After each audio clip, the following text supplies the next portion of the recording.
If you look up and watch a decent number of videos about esports like StarCraft and League of Legends, you'll probably hear this word volatility a decent amount.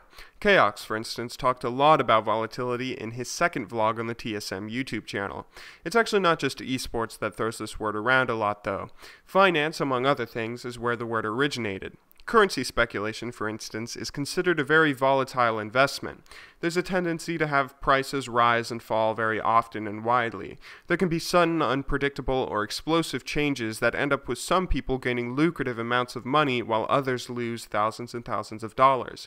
Volatility is kind of comparable to the idea of randomness. Critical hits, for example, are a very volatile factor, very luck-based or random. You could have someone with a 50% crit chance crit you 4 times in a row and just wreck you in team fights. If your AD gets crit 4 times in a row by the enemy AD carry in a team fight, you pretty much just lost the team fight. Volatile factors like level 1 arrangements, crit chance, and lane swaps can have a big effect on the game, and if the skill gap between you and your opponent is small enough, just one volatile factor can decide the outcome of the game. So why am I telling you this? Well, I'm a big believer in the thought that you make your own luck. I think that in League, but also in life in general actually, if you have a good attitude and work ethic among other things, you'll become successful in whatever it is you set out to do sooner or later. If you're trying to get to the next division in League, work hard enough and sooner or later you'll get there. Volatility, however, obviously throws a bit of a wrench into ways of thinking like this, and a lot of people end up using bad luck as an excuse for their losses. Fewer people blame luck for their losses than those who blame their teammates, but it's still a bit of a problem, and being aware of a problem is the first step to fixing it. It's not just a problem of people blaming luck, though. All these volatile factors are a problem in and of themselves. I mean, I certainly don't want to lose a game I could have won just because of bad luck. So here's some stuff that you can do to help minimize any sort of volatile factors you may come across that should hopefully, in the end, help you make your own luck. Level 1 is a very volatile experience. You have very little information on where your opponents are or what they're doing at any time.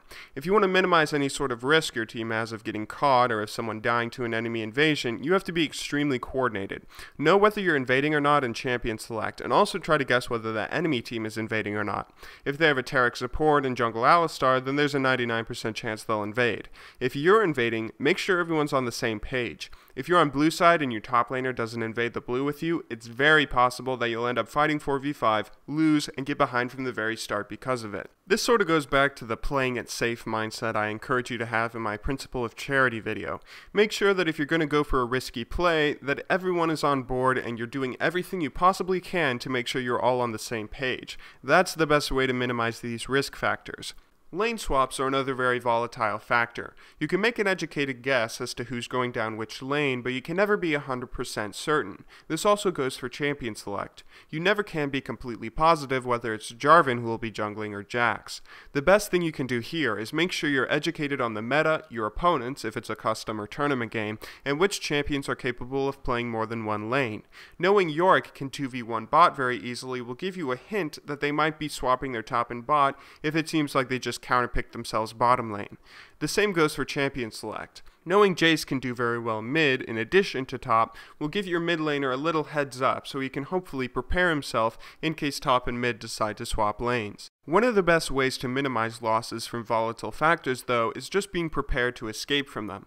As the game moves onward into mid and late game, always be ready to flash when hanging around an unwarded area or if it looks like someone on either side might want to engage. Now keep in mind when I say that I don't mean have flash up before you do whatever. I mean constantly be thinking, okay, they have a Malphite or they have a lot of crit or they have a Blitzcrank. I need to have my finger on the flash key so I can flash out of any sort of danger I find myself in. This is one of the things that really separates the good players from the great ones. A good player will flash to safety after a team blows their ultimates and other skills on him. A great player will expect the oncoming ultimates and flash early enough so nothing even hits him. Being prepared for the event of a volatile factor coming into play both physically and mentally is going to be the best way to help you deal with it. Make sure you're aware of your opponent's crit chance, level 1 strats, and popular lane swaps. If you're expecting the possibility of it, you'll be much more prepared for when it does occur. The readiness is all. Thank you very much for watching, good luck in solo queue, and have a wonderful day.